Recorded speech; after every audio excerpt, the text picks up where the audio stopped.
Hey, how's everyone doing today? We're going to be talking about the final shape. I've had issues with my microphone, that's why I haven't been posting like all week. It broke Tuesday as soon as I got into the game. So if you got the live stream notification Tuesday, that's why I didn't stream. So yeah, new microphone I'm borrowing right now. Probably ordering a new one tonight. But the final shape, it's out. It's here. It's the greatest expansion ever made, but we can't really say that without talking about the server issues day one, which really ruined the campaign for some people. And I would say the problems with the servers are pretty much second only to Shadowkeep's issues back in 2019. Like that launch was rough, and it was rough for a week. The final shape, it was bad day one. After that, I didn't really have any issues personally. But, you know, I know some people did. I'm going to try to avoid spoilers here, but let's talk about gameplay. The Dread are great. I love fighting the Dread. They're super interesting to fight. They really change up how you play. Strand Subjugators can suck my asshole, though. I'm going to be real. Fuck them bitches. But yeah, the Dread are super fun to fight. The missions-wise, the first four, pretty easy, pretty simple. There's like, I wouldn't say raid mechanics, but like it gets you in that mindset slightly. And then, you know, missions 5, 6, and 7 go really hard at you and are kind of difficult. Like, first four missions, I was like, oh, Lightfall's a harder legendary campaign than this. Okay, Prismatic kind of broken. And then those three missions really just set me back, and I was like, wow. This shit's kind of tough.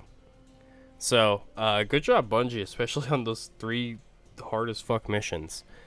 And if we're being honest, this campaign is like 10 plus missions, because you got the 8 story missions plus wildcard, which is integral to the campaign, and the raid, which is also integral to the campaign, and the strike. So, got like, what, 11? Technically 11 missions that are integral to the campaign. Prismatic is great. I want to talk about that in a bit. Weapons, the new ones are great. Exotics, great. We'll talk about all that stuff in a minute. Let's talk about story a little bit without getting too deep into spoilers. Nathan Fillion is back, baby. And if you know me and you've been around the channel for a while, you know how that makes me feel. It makes me feel great, makes me move in a different way that I don't regret moving in, but it makes me feel great, I'll just say that. But, you know, this is also the premiere of Keith David's performance as Zavala, which my only note is I wish I got to hear him earlier. Like, if he had a few lines in Into the Light, I think that would have helped the transition period, because it didn't necessarily take me out. It just kind of like, you know, it kind of reopened those wounds of Lance's passing. And for the, like, first little bit, Zavala is in the final shape, and he's a very core part of it. So, second playthrough, it's, you know, you're used to it. It's not like, there's no adjustment that needs made in your brain. At least for me, it was just like, oh yeah. Yeah, you know, and that kind of goes in with the theming and the tone of the final shape, which even in its like happiest moments, it's still bittersweet, which I think is really good for what this expansion is in the story and everything like that. So, you know, good job, Bungie, for keeping a constant theme, tone, all that stuff. Narrative team did a great job. And the voice actors did great in their performances to, you know, make it happen. A lot of our questions about the Witness were answered. The Witness felt more threatening than ever. There's a lot of great things that happen here. And I'm excited to see the future, which Bungie's doing a presentation on what that is soon. So, yeah. We saw great character arcs in Zavala, especially. Cade, and very much Crow also, which were great. Glad to see it. There's a lot of lore stuff that comes back in the final shape to be important. So if you don't know much about the lore, I wouldn't say you'd be lost, but like there's some weird like deep cuts. Like I'll spoil this one. Micah 10. That's kind of a deep cut. That's the penguins from like the penguin collectibles from Europa. That Six Coyotes lore. It's just like a weirdly deep cut for the final shape, in my opinion, when their role could have been someone else. But it makes sense for it to be Micah 10 also. It's just, yeah, it popped up, and like, yeah, that really fits the character of Micah 10. It's just that it was like a weird cut, you know, it was like a deep cut. So the raid's amazing. Raid has great lore. We learn how the Witness came to be more.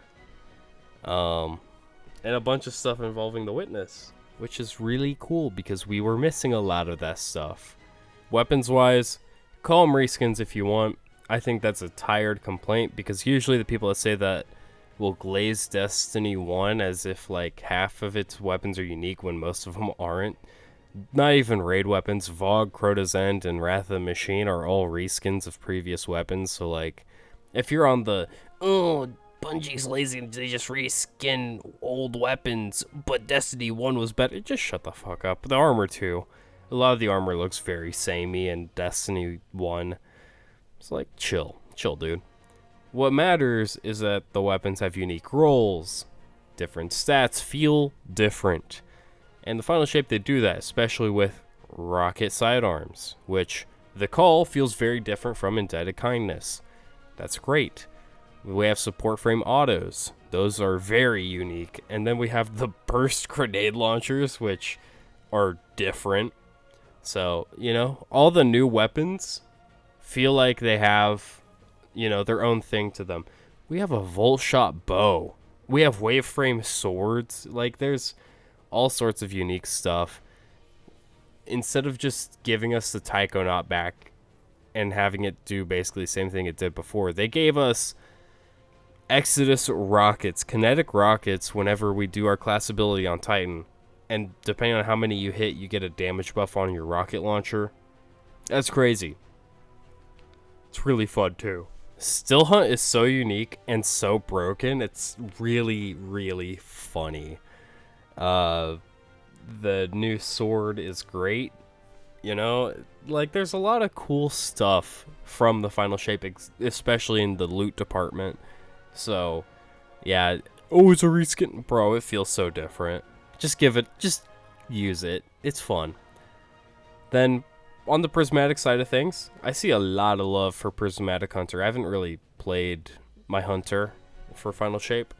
Warlock, I love Prismatic Warlock. It slaps. Only issue is it doesn't have well. Well is still very important. Maybe less so now that contest mode is over or about over. So, there's that. But Prismatic Titan probably has the most issues. Consecration in the Pale Heart is just bad because there's so many weird inclines and Consecration doesn't like that. So that's a bit of an issue there. It's really fun to use though, especially with having 3 of them. It doesn't feel like it works that well with Knockout in my experience. Diamond Lance with Knockout is pretty decent, honestly. All things considered, it's pretty solid. But like, it's still Diamond Lance and still just okay at best. Like, they really meant that they picked some of the not as good aspects, especially for Titan. Like Warlock, you got 2 of the best ones, Feed the Void and Bleak Watcher. That's insane. Yeah, the other ones didn't get the best. Well, you know, they got the new one for Solar, so there's that. It just is a little odd the way Titan diverged. Like, you could do a lot of damage potentially with the Prismatic Titan, but it's just not the same. And that's before getting into the fact that you have a bouncing grenade. So it's like a flashbang or incendiary grenade compared to the vortex grenade on Warlock or the trip mine grenade on Hunter, which will stick wherever you throw it, which is very nice compared to, oh, it bounced 5 feet away and then fell down some stairs. so I got nothing with it. You know, even though we have the 12-man activity, which is the final mission of the final shape, we still don't have the class armors, which I believe are coming out Tuesday. Could be wrong on that. So that could really make Titan really good, potentially. We'll only have to wait and see. So I'll keep my eye on that. Should make Hunter, like, way better, though. Like, really, really scary strong. So technically, not everything in the final shape is out yet. Echoes, the first episode, isn't out yet, technically.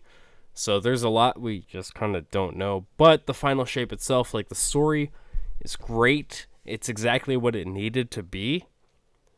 And, you know, maybe in some spots a little bit more. So, yeah, it's great. That's basically my review without getting too into spoilers.